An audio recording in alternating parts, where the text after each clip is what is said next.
주요 묵상 말씀, 오늘은 1월 28일 26년입니다. 함께 기도하시겠습니다.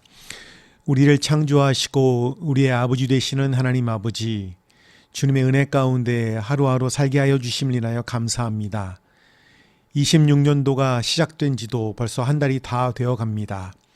그동안 주님의 은혜 가운데 살게 하여 주시고 새해 주시는 하나님의 놀라운 은혜를 경험하게 하여 주심을 감사합니다. 오늘 말씀 묵상을 통해서 우리의 영혼이 살아나게 하여 주시고 주님께서 주시는 복음의 능력과 감격과 기쁨이 우리 가운데 충만할 수 있도록 인도하여 주시옵소서. 말씀을 통해 우리가 하나님과 교제하기를 원합니다. 하나님을 더 알기를 원합니다. 주님, 말씀 가운데 우리에게 역사하여 주시고 주님의 뜻을 알아 주님의 뜻을 따라 쫓아가는 우리 모두 되도록 인도하여 주시옵소서. 감사드리며 예수님의 이름으로 기도합니다. 아멘. 오늘의 말씀은 느헤미야 12장 1절부터 26절의 말씀입니다. 본문이 길어서 여러분이 직접 성경을 펴고 읽고 이 말씀 묵상을 하시면 좋겠습니다. 느헤미야 12장은 성벽 봉헌이라는 큰 기쁨의 장면으로 잘 알려져 있습니다. 그 화려한 찬양과 행렬에 앞서 매우 조용하고 긴 명단으로 오늘의 본문은 시작되고 있습니다. 오늘 우리가 함께 묵상할 1절부터 26절까지는 대부분 제사장과 레위 사람들의 이름으로 채워져 있습니다. 얼핏 보면 지난주 살펴본 느헤미야 11장과 크게 다르지 않아 보입니다. 반복되는 족보처럼 느껴질 수도 있습니다. 그러나 성경은 결코 의미 없는 기록을 남기지 않습니다. 이 긴 명단은 하나님께서 어떤 방식으로 공동체를 세우시고 어떻게 역사를 이어가시는가를 보여주는 말씀입니다. 느헤미야 12장은 이렇게 우리에게 묻습니다. 성벽이 세워지고 공동체가 자리를 잡은 뒤 하나님은 무엇을 먼저 기억하시는가? 라고요. 그대람은 놀랍게도 건물이나 제도가 아니라 사람의 이름, 그것도 여러 세대를 걸쳐 이어진 이름들입니다. 하나님은 예배 공동체를 세우실 때 단절된 개인이 아니라 이어져 온 세대의 신실함을 통해 일하십니다. 본문 1절은 스알디엘의 아들 스룹바벨과 함께 올라온 제사장들과 예수아를 따라서 함께 돌아온 제사장들과 레위 사람들은 다음과 같다라는 말로 시작합니다. 여기서 우리는 느헤미야 시대보다 훨씬 이전으로 우리의 시선이 돌려지게 됩니다. 스룹바벨은 포로에서 돌아온 1세대의 지도자였습니다. 느헤미야보다 앞선 시대의 사람입니다. 그런데 성경은 성벽 봉헌을 앞두고 굳이 이 첫 귀한 세대의 이름부터 다시 불러옵니다. 이는 하나님께서 역사를 단절적으로 보지 않으신다는 사실을 우리에게 보여줍니다. 하나님은 늘 지금만 보시는 분이 아니라 어디서부터 여기까지 왔는가를 함께 기억하시는 분입니다. 우리는 종종 자신의 신앙을 개인적인 이야기로만 하기 쉽습니다. 그러나 느헤미야 12장은 신앙이 결코 개인의 단독 플레이가 아님을 분명히 보여주고 있습니다. 오늘 우리가 예배할 수 있는 자리, 공동체를 누릴 수 있는 환경은 하루아침에 만들어진 것이 아닙니다. 누군가는 포로에서 돌아와 아무것도 없는 땅에서 예배를 다시 시작했고, 누군가는 무너진 성벽 옆에서 자녀를 키우며 신앙을 지켰고, 또 누군가는 이름 없이 봉사하며 다음 세대를 준비했습니다. 하나님은 그 모든 세대를 하나의 이야기로 엮어가십니다. 우리 교회 53년의 역사도 마찬가지입니다. 때로는 예배당이 없어 공원에서 예배드리기도 했고, 앞에서 뒤에서 교회를 위해서 기도하며 봉사하며 헌신했던 시간들이 있었습니다. 그 사랑과 눈물과 기도와 헌신 속에서 우리 교회가 서 있음을 인하여 기억하며 감사하는 우리가 되기를 원합니다.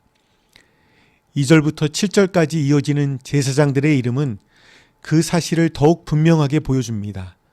이 명단은 단순한 혈통 기록이 아니라 예배의 계보입니다. 제사장은 개인의 직업이 아니라 하나님 앞에서 맡겨진 사명이었고 그 사명은 한 세대에서 다음 세대로 이어졌습니다. 하나님께서는 예배가 어느 한 사람의 열심으로 유지되기를 원하지 않으셨습니다.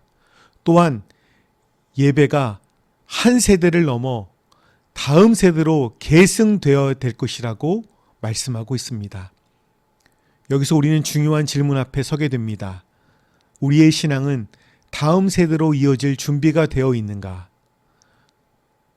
우리의 자녀들과 후손들에게 예수 그리스도의 복음이 이어져서 그들도 하나님의 백성으로 구원받고 하늘나라에 함께 기쁨으로 참여하는 우리 자녀들과 후손들이 되기를 축복합니다. 8절부터 11절까지는 레위 사람들에 대한 기록이 이어집니다. 레위 사람들은 찬양과 감사 그리고 성전의 실무를 맡았던 사람들입니다. 제사장이 제단 앞에 섰다면 레위 사람들은 예배의 흐름을 지키는 사람들이었습니다. 말씀을 낭독하고 찬양을 인도하고 질서를 유지하는 이들의 역할은 눈에 잘 띄지 않았지만 예배 공동체를 실제로 움직이게 하는 핵심이었습니다. 특히 8절에서 함께 찬양대를 맡았다라는 표현이 나옵니다. 찬양은 환경과 기분이 좋아서 나오는 노래가 아니라 신앙이 성숙할 때, 주님을 사랑할 때 나타나는 고백입니다. 이들은 포로의 상처를 기억하고 있었고 여전히 완전하지 않은 현실 속에 살고 있었지만 그럼에도 불구하고 하나님께 찬양하는 사람들로 서 있었습니다. 하나님은 이런 사람들을 통해 예배의 중심을 지키셨습니다. 우리 모두가 매일 한 곡 이상의 찬양을 소리내어 하나님께 부르기를 원합니다.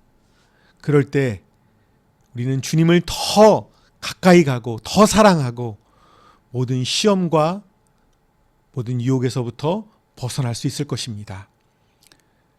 12절부터 21절까지는 제사장 가문의 계보가 좀 더 구체적으로 나열되고 있지요. 하나님은 제사장 가문이 중간에 끊이지 않도록 세심하게 기록하십니다. 이는 하나님께서 예배를 얼마나 소중히 여기시는지를 보여주고 있습니다. 예배는 그때그때 필요에 따라 세워지는 것이 아니라 철저히 준비되고 보존되어야 할 하나님의 일입니다. 22절부터 26절은 시대적 배경을 정리해 줍니다. 다리오 왕 때까지의 기록을 언급하며 이 모든 일이 역사 속 실제 시간과 공간 안에서 이루어졌음을 분명하게 말씀하고 있습니다. 신앙은 추상적인 이상이 아니라 구체적인 역사 속에서 살아 움직입니다. 하나님은 제국의 왕들이 바뀌는 동안에도 예배 공동체의 계보를 지키셨습니다. 세상은 끊임없이 변하지만 하나님께 드리는 예배의 흐름은 끊어지지 않게 하셨기 때문입니다. 이제 오늘의 말씀을 우리의 삶에 비추어 보아야 합니다. 우리는 어느 세대의 신앙인인가? 그리고 더 깊이 묻습니다. 우리의 신앙은 다음 세대를 향해 열려 있는가? 특히 인생의 후반부를 살아가고 있는 성도님들에게 오늘의 말씀은 깊은 위로와 사명을 동시에 주고 있습니다. 젊은 시절처럼 앞에서 뛰지는 못해도 신앙의 계보를 잇는 중요한 자리에 서 계시기 때문입니다. 기도해 온 시간, 예배를 지켜온 발걸음, 말없이 헌신해 온 세월은 결코 사라지지 않습니다. 하나님은 그 이름들을 기억하시고 공동체의 역사 속에 분명히 새겨두십니다. 느헤미야 12장은 말합니다. 성벽 봉헌의 기쁨은 어느 날 갑자기 터져 나온 것이 아니라 여러 세대의 신실함이 차곡차곡 쌓여 이루어진 열매라고 말입니다. 오늘 우리가 드리는 예배 역시 마찬가지입니다. 누군가의 오래된 기도 위에, 누군가의 눈물 어린 헌신 위에 서 있는 예배입니다. 이 말씀 앞에서 우리는 이렇게 기도하기를 원합니다. 주님, 제 이름이 크게 드러나지 않아도 좋습니다. 그러나 믿음의 계보 속에서 끊어지지 않는 한 사람이 되게 하여 주시옵소서. 오늘 제가 드리는, 우리가 지키는 이 예배가 다음 세대를 위한 디딤돌이 되게 하여 주시옵소서. 이것이 오늘 본문이 우리에게 가르쳐 주시는 신앙의 고백입니다. 같이 기도하시겠습니다. 하나님 아버지, 사람의 이름을 통해 역사를 이어가시는 주님을 찬양합니다. 눈에 띄는 업적이 아니라 세대를 잇는 신실함을 귀히 여기시는 하나님 앞에서 오늘 우리의 신앙을 다시 돌아보게 하여 주시옵소서. 우리의 예배가 이 시대에 끝나지 않고 다음 세대까지 이어지는 복된 통로가 되게 하여 주시옵소서.